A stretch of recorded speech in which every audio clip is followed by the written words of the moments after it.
History is rarely neutral. It's often told by those in power. But what happens when the narrative is reclaimed, reframed, and painted from another perspective entirely? Today on Beyond the Art, we speak with one of the most provocative and visionary voices in contemporary art, Kent Monkman. We extend our heartfelt thanks to the Denver Art Museum for their generous support and contribution to this episode. Experience the U.S. debut of celebrated artist Kent Monkman this summer at the Denver Art Museum. Kent Monkman History is Painted by the Victors showcases 41 monumental works that boldly challenge and reframe historical narratives through a contemporary Indigenous lens. On view now through August 17th. Visit denverartmuseum.org to purchase tickets and learn more. Now, let's step into the studio, into the story, and into the world of Kent Monkman. Well, Kent, welcome to Beyond the Art. It's an honor to have you here with us today. Well, thanks for having me. Absolutely. Well, History is Painted by the Victors is your first major exhibition in the U.S. What did it mean for you to bring this body of work to Denver Art Museum? Well, it's really exciting to have a monographic exhibition of mine in the USA. I've participated in a few group exhibitions over the years. This was an opportunity to see a very large body of my work created over a 20-year period, curated by somebody other than myself, brought together in a major U.S. museum with all of the benefits of an institution that size getting behind an exhibition of my work. So it's very exciting. I can't wait to see it. I've been a fan of yours for so long, and it's like, this is a great opportunity, and I'm so pleased to have you on our show. You spent your career responding to the dominant narratives in Western art. When did you first become aware that the history on museum walls was incomplete or even dangerous? It's not really telling the accurate story or their representation. I was probably aware of this history when I was a kid, because I would go to museums in the city that I grew up in, the city of Winnipeg. And I remember seeing museum dioramas displaying Indigenous people, kind of frozen in time. Right. I remember seeing paintings in the Winnipeg Art Gallery. Those things kind of registered or resonated with me. But, as a kid, I was unaware of the full picture, both sides of the picture. As a kid, you're sort of wide-eyed and, full of wonder at the things you see in museums. But museums have such potential and power to educate and to really shift how society, can perceive a culture. And it wasn't until later as an adult when I really shifted my own art practice and became interested in the work of the settler artists of the 19th century. This is probably over 20 years ago that I really started to unpack and explore the subjectivity of those artists' work, and also all of the problematic themes that they were reinforcing in their work. And that's when I realized that, both museums and the art history, had the potential to be dangerous, I guess, because they were still perpetuating myths. They were perpetuating stereotypes and a very one-sided version of the history of this continent, as told by, settlers from the 19th century who were often baffled by Indigenous people, who were curious about Indigenous people, who, as they were making representations of Indigenous people, they were just seeing one sort of superficial layer. They were, maybe getting access to ceremonies and glimpses of Indigenous cultures like George Catlin did, but, always as an outsider. Right. And they were bringing their own moral biases to the representations of the work. So I realized that this art history and the museums that were sort of upholding this art history really needed to be challenged, and Indigenous narratives needed to be brought forward. How do you see the representation and interpretation of Indigenous artistry from Canada to the US, and how that story is being told, not just by natives, but non-natives, and explaining that story? Do you mean historically or Historically, yeah. yeah. Well, I think there's a lot of similarities and parallels. We have there's an artist that was well known in Canada in the 19th century, Paul Kane, and he's kind of similar to George Catlin. Making field sketches, sort of pseudo documentarian type imagery of Indigenous people, and then going back to a studio and painting sort of very romantic portraits and depictions of Indigenous people. So that history is similar. And how Indigenous people have responded and sort of brought forward our own stories is also similar. We have similar kinds of colonial histories that have attempted to erase us, and it's through these policies of erasure that it's been very effective at keeping the rest of North American society uneducated, in the dark about Indigenous truth. And I think that's what a lot of other Indigenous artists are doing, is to bring forward our truth and the truth, and to present a completely alternative view of the story of this continent. Mm-hmm. Well, your alter ego, Miss Chief Eagle Testicle, is more than a character. She's a force, and she's represented in your work consistently. How did she first come into being, and has taught? Well, let me rephrase it. How did you first come into being with Miss Chief, and what was she taught you about the power of presence and provocation? Well, I think, I came up with the idea to create an alter ego character that could live inside the work, because I was already starting to emulate the work of Albert Bierstadt and Thomas Cole, the Hudson River School, and George Catlin and so forth. And one thing I noticed about George Catlin was that he was making paintings of himself, painting Indigenous people. So I like that idea of putting an artist inside the work to reverse the gaze. And that's really where the character came from. I needed a character that could sort of live in those paintings and reverse the gaze, look back at the settler artists and the settler cultures, and offer, an alternative story.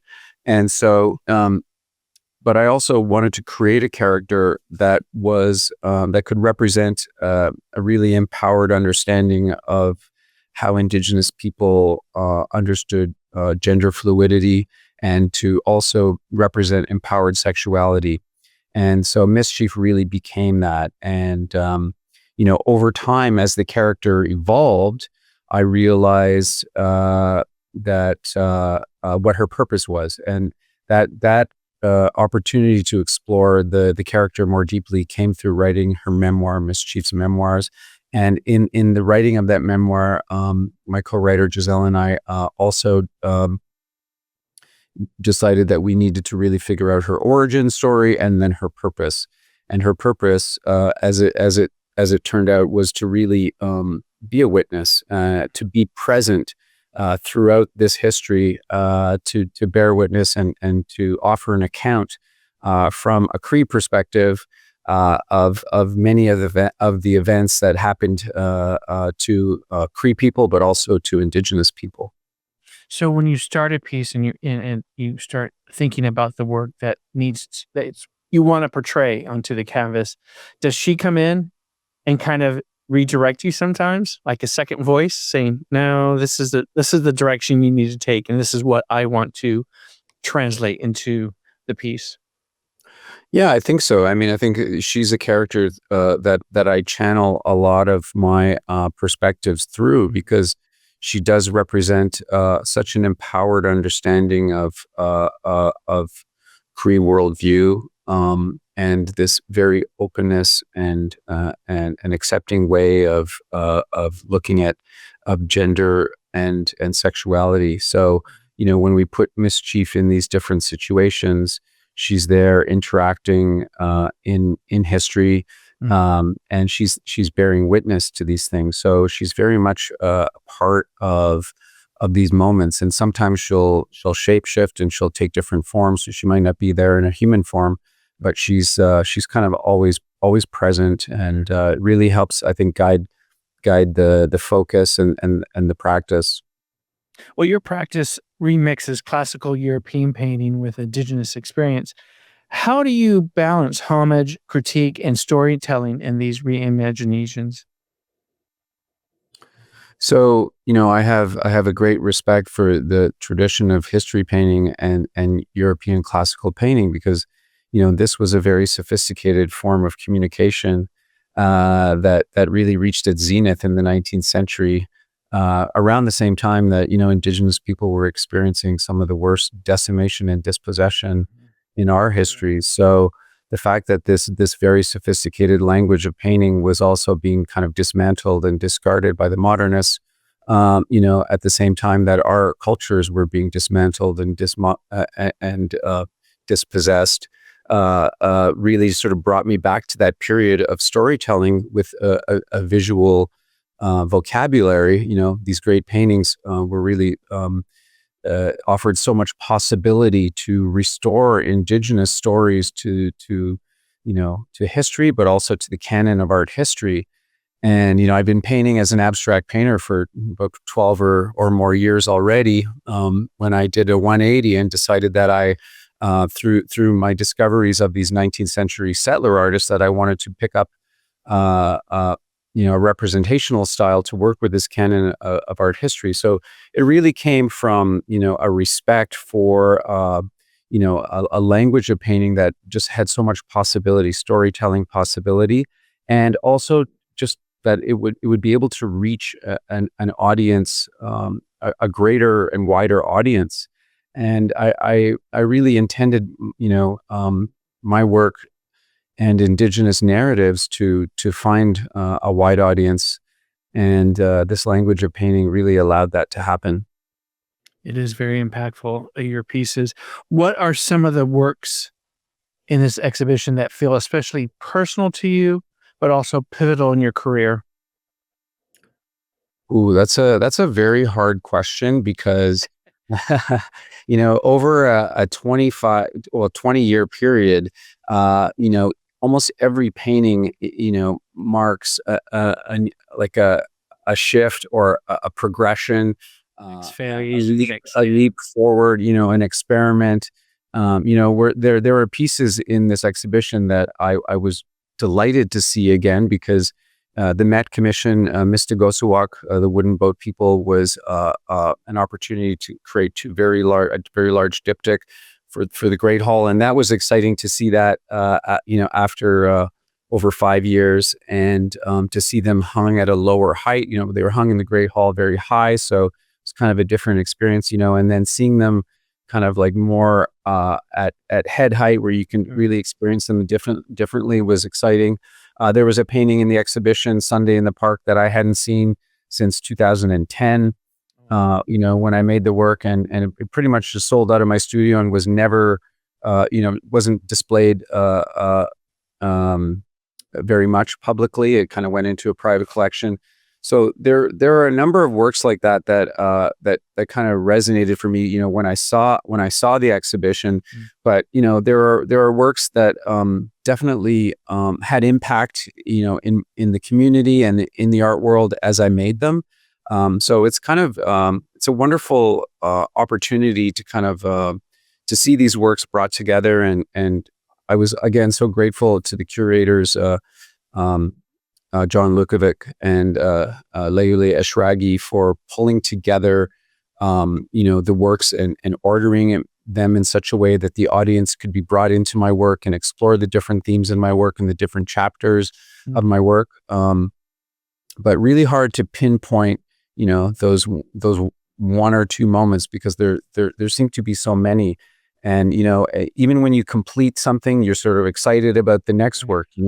No sooner do we finish something and we're like on to the next thing. And I say we because I work with a studio team here, and I get recharged from this collaborations that I have with my studio, and So it's really an exciting thing for us to think about what's on the horizon, what are we looking at next, and how do we take all of that we've learned in the last 20 years or so and apply it now to the next body of work. So each painting is a learning, each group of paintings, we're exploring something new.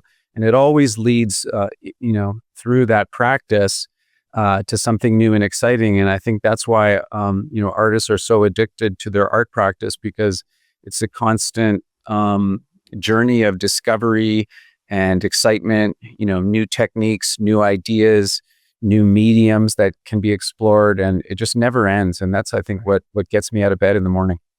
It's like an evolution, because there's always the story changing, and then what you want to translate into your work. When you think about the pieces you want to do you have it all stored in your head of yourself, but also Miss Chief of the next phase of work, a body of work you want to complete? Yeah. So, yes, there are definitely projects that are sitting on the back burner, or things that we are just starting to create right now. Right. What was really amazing about the memoir was, in writing Miss Chief's memoir, we were able to sort of fill in gaps in her story with the book. And then in writing the book is now furnishing more inspiration for painting. So these two different mediums are kind of feeding off each other. And so we have new new bodies of work that we're waiting to create, just from having written the memoir and discovering the character and filling out the narrative. So there's always something new on the horizon. Fantastic. Well, you've described your paintings as responses to the erasure and distortion of Indigenous lives in art history. What role does beauty or seduction play in drawing viewers into uncomfortable truths?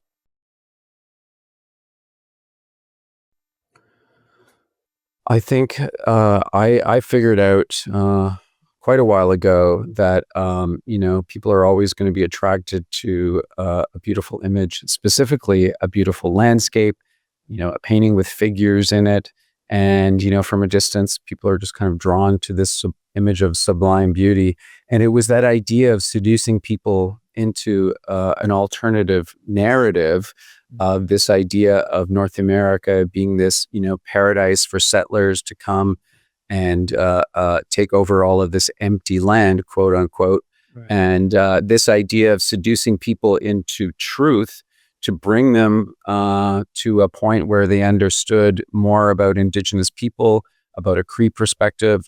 I deliberately created Miss Chief to be a very seductive, kind of sexy, sassy character that would be accessible for people to talk about difficult stories, because a lot of these events that happened in this colonial chapter and continue to happen are brutal, and they are genocidal, and they are very violent.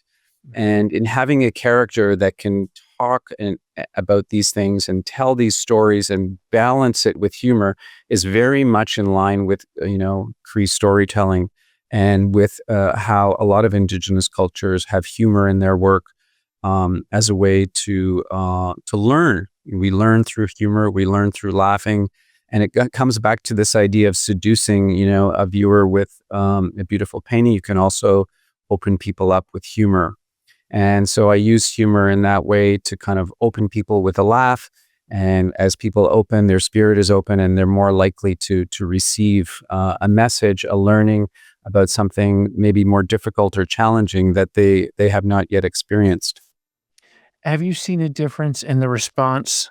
Because the US can be a little bit more, what's the word I'm trying to think of? Given the current political situation, a little bit more reserved about sexuality and provocativeness and seduction. Have you seen or felt anything or pushback or responses to your work being in the US now? No, not really, not yet. No, I would say that the USA and Canada. I mean, we have conservative people and we have open-minded people. We have people of all stripes, and yes, there are certain powers that be right now that are trying to shift the landscape. But what's important is that I really want my work to reach a wide audience, and that's kind of why I chose this language of painting, which is a representational language. It is, beautiful paintings. They seduce people in, and it's really about trying to get as many viewers and people into the message to help them understand more about Indigenous histories, about our experiences, past and present, to spotlight some incredible people that are part of my community. I make portraits of Indigenous leaders, young and old, and I'm always trying to sort of like bring a perspective from my community into my work. And so I really want to reach the widest audience possible. And I'm not slowing down by preemptively censoring myself or anything like that. Like, I'm going to continue to make the work that I feel that is important for me to make first. I often look at difficult subjects as a way to process some of these difficult histories for myself personally. But I also know that, some of the content of my work will also speak to a lot of different people, even in cultures outside of my own culture and my own community. So it's important to just keep doing what I'm doing, and I'm going to keep doing it until they stop me. Good deal. Look, well, your paintings now hang in the Met and the Denver Art Museum, to name a few. What has it been like stepping into those institutions, not just as an artist, but as a voice of critique?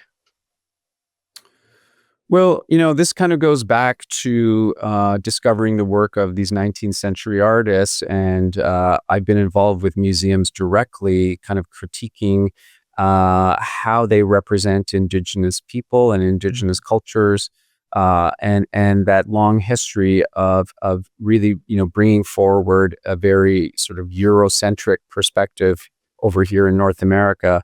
Completely disregarding, the histories and the complexity of many civilizations that exist here, the many hundreds and hundreds of languages, and so I really go into museums with the idea to create dialogue. I'm not a cancel culture person. I think that, it's important to have dialogue with these difficult histories so that we can learn from them and we can move forward. So, there were conversations, in the last 5 years, kind of that really peaked in the pandemic about what do we do with these colonial monuments, and I took inspiration from a very wise Indigenous senator, Murray Sinclair, that I looked up to, a Canadian senator, and he advised people in the Indigenous community here, like, not to attract more negativity from our settler neighbors, but rather let's build monuments to our own people. So I think it's really important to engage with museums, because if we don't engage with these museums, which are essentially mainstream, they will continue to perpetuate the harm. And if we're prepared to do that work, it's difficult work. I work inside museums, and some of them are easier than others, and sometimes you'll hit roadblocks inside museums that you just don't expect. But they're laden with long, difficult histories, and there's a lot of baggage, colonial baggage, still exists in some of these museums. So it's important work, though, because we have many thousands, hundreds of thousands of millions of school children going to these museums throughout the school year. And if they're not receiving the message and the information of truth, then it's a missed opportunity. So I continue to, work with museums, just seeing that the potential there to shift things for the future, to Indigenous people, we have a great respect for history. We see our histories informing our present, and it's important for museums to be constantly updating the conversations around their collections, to be looking for new ways of seeing, new ways of interpreting, And I think those are things that are under threat right now. But there's also ways around that. And I think we're in conversations with curators right now how to sidestep some obstacles. But often I just remind people, well, if you're going to show one of my paintings, just also let it stand and let the power of that painting, let the power of that work of art also speak for itself. And I think we have to be creative inside museums, constantly looking for ways to engage the audiences, and to educate. And I've talked about being kind of a reluctant educator sometimes, because I never set out when I thought as a younger person I was going to be an artist. I wouldn't be saddled with having to unpack the weight of a very heavy history, sometimes even before I can get my audience to grasp where I am going with the work. And that's some of the hard work that I do. And but it's also the rewarding work, because it means that you're changing your world a little bit at a time. And so I think those are valuable conversations to have.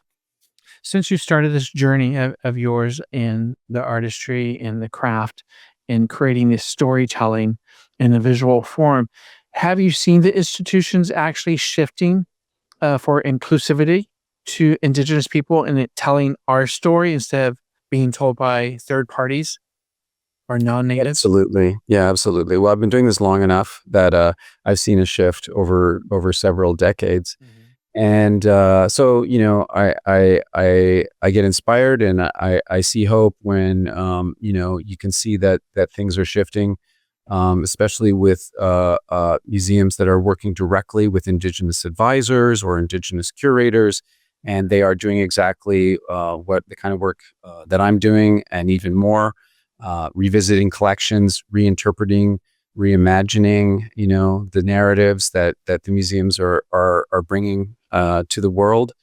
So I think there's incredible opportunities there, and I think these things they're happening now, and they will continue to happen, even if it feels like there's a bit of a temporary setback. This won't last forever, but it's all the more reason to do this important work and to not let up. Your site-specific performances add a layer of live storytelling to your work. How do those performances evolve depending on the venue or audience? I think each when I get these opportunities, often it's kind of collection based. What is the institution? What is the story they tell about themselves? Who are their audience? What are the exciting artworks in their collection? I think those often inform the kind of project that we do in these in these institutions, and it really represents inspiration for maybe trying something different, maybe trying a different medium, and so I often take a lot of inspiration from the works in the collection. Your work centers around queer identity and two-spirit perspectives and depth and irreverence. What does that visibility mean to you, especially across generations of Indigenous creatives? I wanted to really present an empowered understanding of gender fluidity and sexuality that existed in North America before this very binary colonial European ideas arrived. And I just keep returning to that as a way to refute shame. These values that come from Judeo-Christianity that are into shaming people about their gender and sexuality. And I just, kind of look to our communities historically for finding a place. And it's really, built into Indigenous ways of knowing and being. We have a place for everybody, and we are in kinship with every living being. And it's antithetical for us to ostracize someone because of their sexuality or their gender identity. We are all human, we're all living beings, and we, that's what I try to put forward in my work, is that in my culture, I'm very proud of the fact that we had this deep understanding that we're all living beings, and we have to care for each other and love each other. True. Yeah. We briefly mentioned the memoirs of Miss Chief Eagle Testicle that you and Giselle Gordon worked on. What was it like to shift from the visual language to literary storytelling? Well, it was quite a project. I have to say that when we had this when we had this fun idea to write Miss Chief's memoirs, we didn't really think about what we were getting ourselves into. What an amazing journey it was, though, and I have to credit and thank Giselle Gordon, my collaborator, for just being such a deep thinker and really doing a deep dive, and to help me pull Miss Chief's narrative out of a very complex history. Right. We kind of thought of the book as weaving three strands together. Miss Chief's story, art history, and North American history.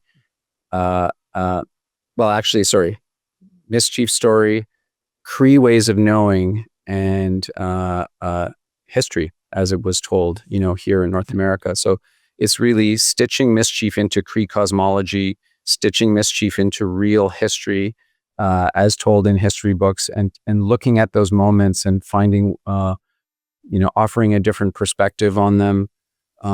It was an incredible way to really ground the character, to understand the character better. As I mentioned, we realized that she was really there. Her purpose was really to be there as a witness. And it really just gave us so much more inspiration now to create new works. New paintings have come out of it. And even though it was a very long project, I think it's my longest project, took 6 years. We also kind of imagined it as a kind of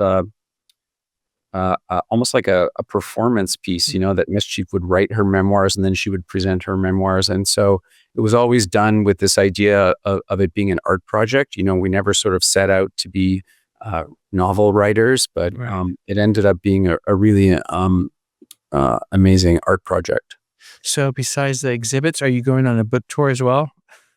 We did a book tour. We did a book tour when the book launched about a year and a half ago. Miss Chief toured with her book and signed autographs for books and did the whole thing.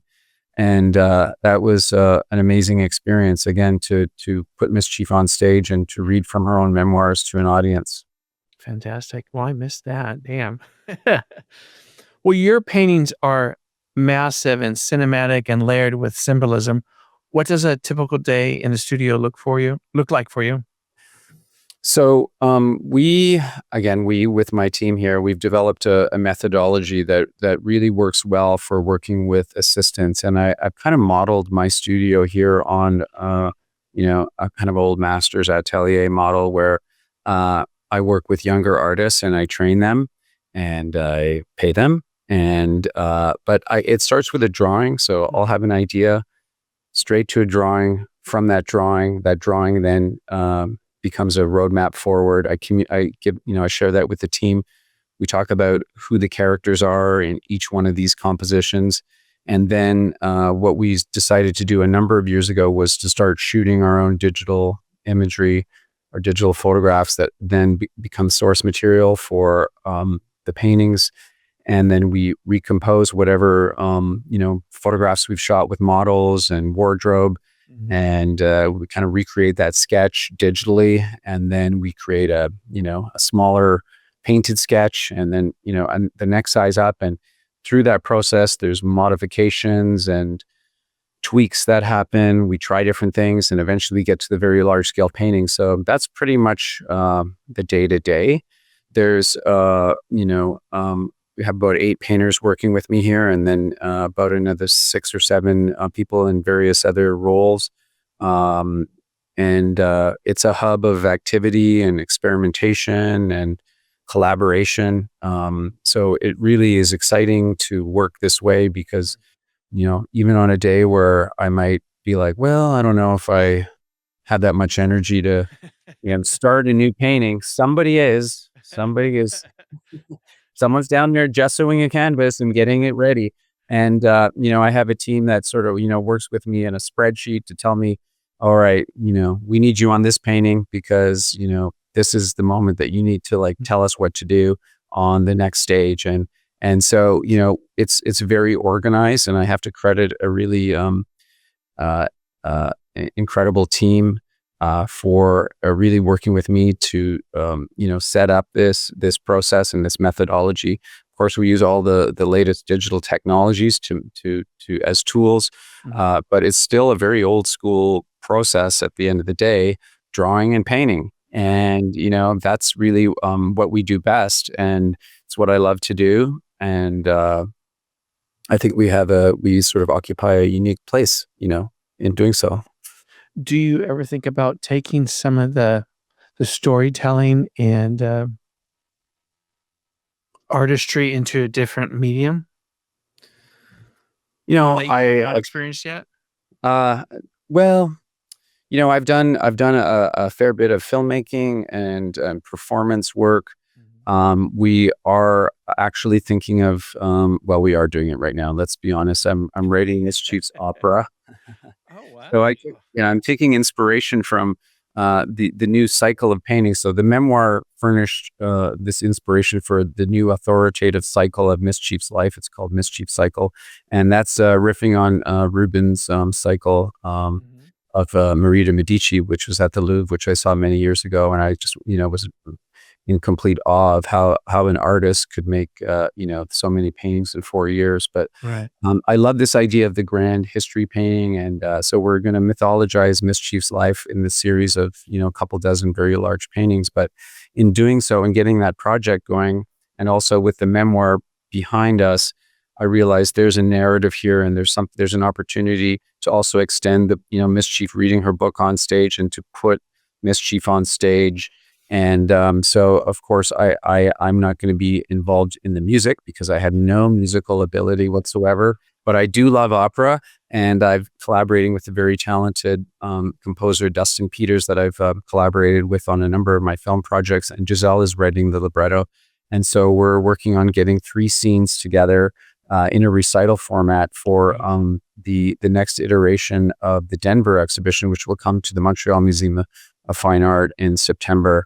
And so Miss Chief's opera will be brought forward in 3 scenes. So that's really the next kind of medium that I'm going to be exploring, and quite excited about that. Absolutely. Well, I'm marking my calendar. Looking forward to it. Well, what's the role of humor in your work, especially when addressing violence, loss, or colonization? So, Miss Chief, there's something humorous about the character. Right off the top, I sort of, connect her to Cree storytelling, to the humor that's in our stories and in our ways of being. If Indigenous people, we're always laughing. We have humor in our cultures, and it's sometimes a dark humor because there's some dark things happening, and it's a way to balance. Humor is a way to balance some of this difficult subject matter. But I found that through the character, we were able to find this balance of humor and also dealing with heavy subject matter. But that's inherent in my culture, and it's in our traditional storytelling. Some very funny stories that also can sometimes be violent, and so I think it's a cultural thing, but it's also a human thing. Human beings love to laugh. What human being doesn't love to laugh? And I think it's, like I said, it's an important way to open people up, to bring an audience to the work, and disarm your audience a bit, and then you can also offer something that's maybe more serious, an opportunity to learn something. Yeah. So humor is an important part of what I do. When you make someone laugh, you've broken the barrier that some people have because then it opens them up. It's more acceptable to other things. You've toured Shame and Prejudice and the Triumph of Miss Chief across Canada. What's something you've learned from touring this work that really surprised you or impacted you? I think the thing that that impacted me the most was just how little, Canadians knew about residential schools and that chapter of erasure that was so effective at um, interrupting the flow of knowledge and culture from an older generation to children. And I was just kind of actually taken aback by how little my audiences knew.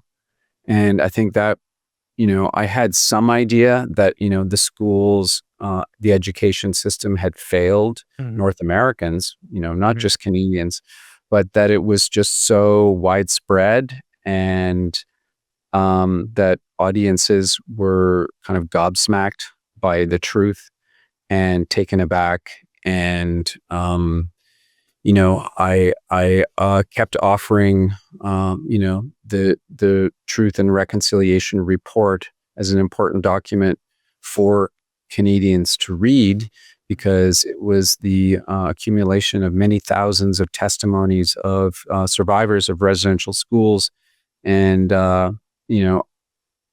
this is a part of the history of this continent that everyone should know about. If you're a newcomer, if your family's been here for a few generations, it's no excuse. You should really know more about it.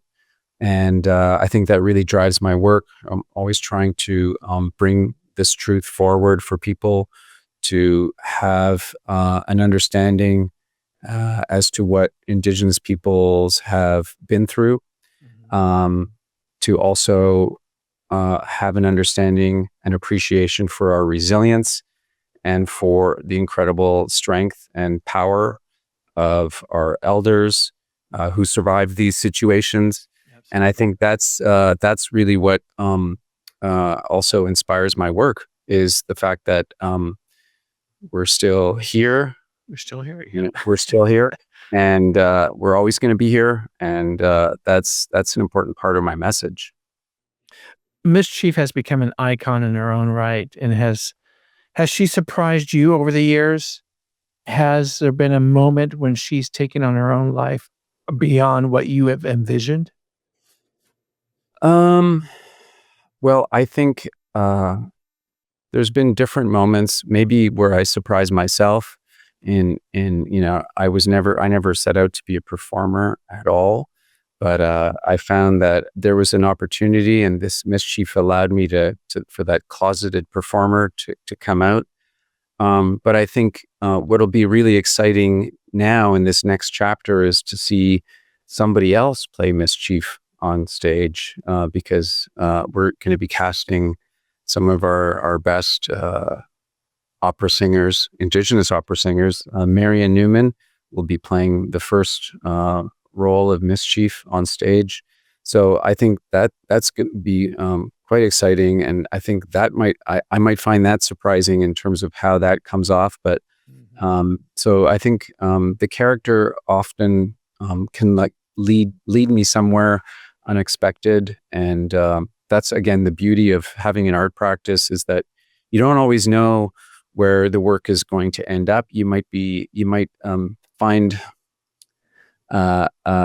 inspiration that might be intangible. Sure. Or you might not be able to articulate, but through the actual act of drawing or painting, you find a way to articulate something. And I think that's the beauty of having a practice and relying on that practice to guide you, is that it will sometimes take you to unexpected places.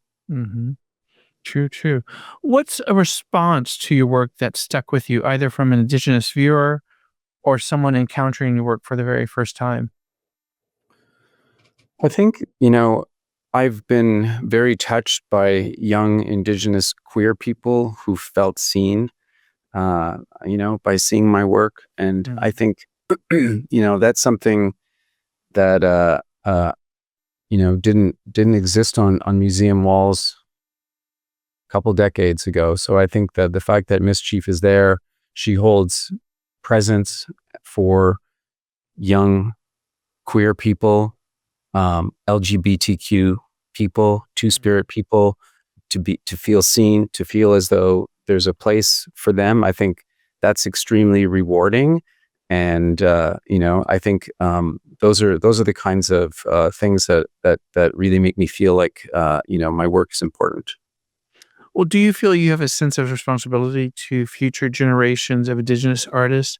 And what conversations do you hope your work opens up for them? I think, again, I feel like I do have a responsibility in the same way that each Indigenous person, young or old, sort of carries forward, our teachings and traditions. There were generations of people ahead of me who had much more difficult battles to fight. And so sometimes when I feel sorry for myself and I complain about some difficulty that I'm experiencing, in some kind of hardship with a museum, I remind myself that it's actually a privilege that I can have those conversations and open the doors wider for the next generation. And this is also, I think, why I do the work, because I know that there were people ahead of me who were trying to do this work who were shut out. So I feel like, this kind of work is important because it opens the door wider, make it a little easier for the next generation, and there'll be more of them doing it. So I think as we move forward, that's the goal. When you look back at your early works in this journey, what do you see in them now? And what do you think Miss Chief or Kent Monkman still has to say? I see this in the early works. I see just an explosion of energy, of opportunity and excitement, and they just kind of remind me of that creative excitement, to keep that spark. And I still have it. I sometimes I get so excited to get into the studio to create something new. What's next? Is there a story, a project, or dream you haven't yet brought to life that's calling to you now, besides what's the opera? Well, again, like, because the practice is almost like a daily transformation, I would say that I'm excited now about some new drawings that I did, which kind of are connective tissue. It's like they're the fascia between, two different bodies of work. And I'm excited to bring those to life because they're connecting paintings that I've made in the past that are about, this acceptance that we had for two-spirit people, for queer people in our communities, and they didn't have to run somewhere else to be safe. They were safe. And, I've been making another series right now that are about Indigenous children who were put into harm's way in boarding schools, who were unsafe in those schools, who were forced into labor. These, essentially, Giselle and I, when we were writing Miss Chief's memoir, we talked about them as being work camps. So there's a new series that we're working right now where to really kind of honor the resilience of our elders, of, portraying our elders as young children, in these fields doing farm work. And there's a new series that kind of connects these two bodies of work. And I think, again, it's just exciting to be in the studio and to discover moments like that. And that's what kind of drives me. Do you ever find yourself stuck between two worlds, or translating between two worlds, between the Western art establishment and Indigenous cosmology? Let me get this. Cosmology. Yes. How do you navigate that tension?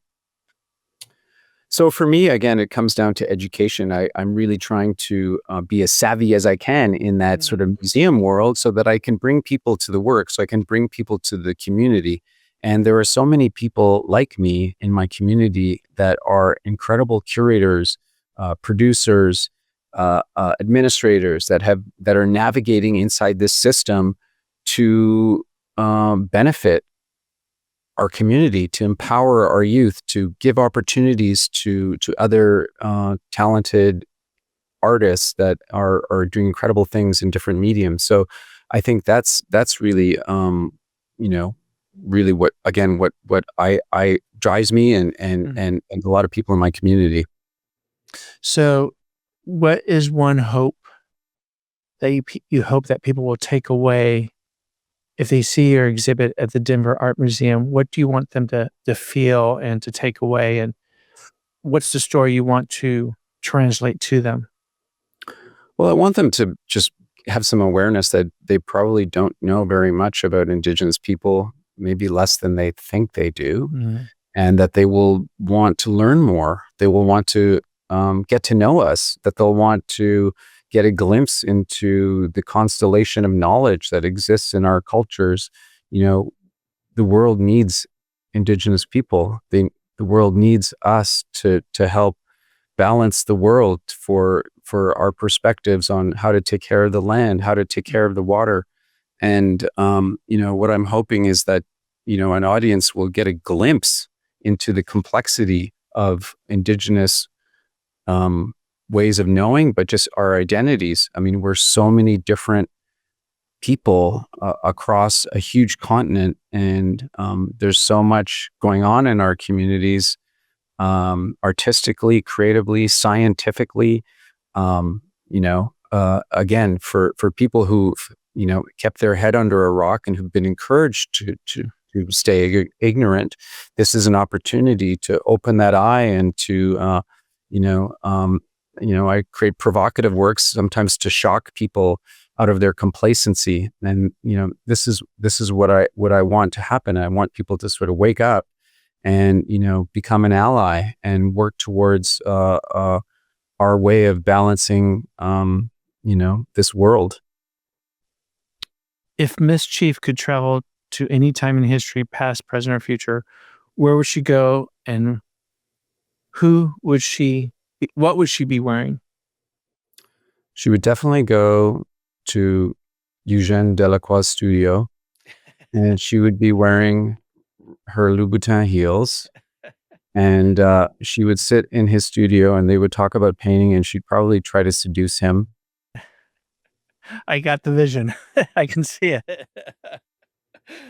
Right. I wrote about it in the memoir. So yeah, I feel like, if Miss Chief really kind of thrives in the 19th century, and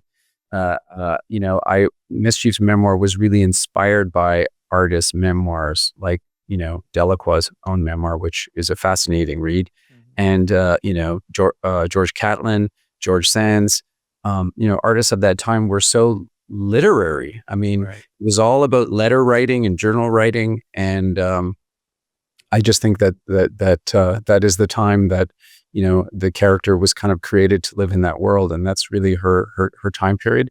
Also, French Romantic painting is really the genre that I love, and so I feel like that's her time period for sure. That's her setting. Yep. Is there an artist, past, present, you'd love to collaborate with or challenge on a canvas? Well, George Catlin, I think we're setting that up in the opera. So Miss Chief kind of takes on George Catlin, and she has in different parts of my work already.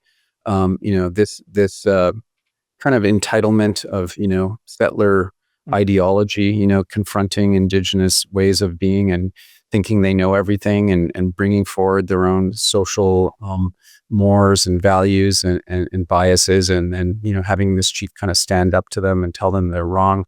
I think has been really satisfying in my work. So George Catlin has been described as my nemesis by a Cree curator, William Hill. So and he's not wrong. So I think in many ways what George Catlin stands for is kind of like the antithesis of Miss Chief, because he really reinforced this idea of the vanishing race, and even though he sort of lamented it, he was sort of part of it. So Miss Chief is really kind of stands in opposition to that character, and he's featured in these. George Catlin is featured in the first 3 scenes, in one of these first 3 scenes, singing to Miss Chief, as he paints her. So he's definitely the nemesis. Perfect. Well, Kent, give us a fun fact. What's something people might not expect about you and Miss Chief? Fun fact. Oh my gosh. Well, I love pickleball. I picked up pickleball in the last, and but fun fact about Miss Chief. Let's see. She has a new lipstick. Yes. It was produced by the Denver Art Museum. So they created this fabulous collaboration with Cheekbone, an Indigenous cosmetic company, and so Miss Chief has her own lipstick right now. And what's the color and what's the name of it? I think it's Miss Chief Red. I just don't have it in front of me here, but is it Louboutin red? That does match her shoes. Oh, okay. Well, there you go. Definitely. Well, Kent, is there anything else you'd like to add or share with us today? I think you covered so much. I'm kind of running out of. You talked out. Thank you so much. These are great questions. Really appreciate it. Well, Kent, thank you for joining us on Beyond the Art today. Your work doesn't just reclaim space, it transforms space. And thank you for challenging us, seducing us, and reminding us that history is not fixed. It's still being painted. And it's been such an honor and a pleasure for me to have you on our show today. Thank you. You take care and continue success, and hopefully we'll be able to cross paths sometime soon. Come and see the opera. Absolutely. Thank you, Kent. Thank you.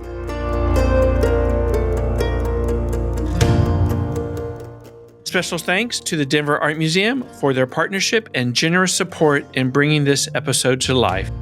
Don't miss the powerful U.S. debut of internationally acclaimed artist Kent Monkman. This is Beyond the Art. I'm Cree Beaumont Flynn. Until next time, keep creating, keep questioning, keep showing up.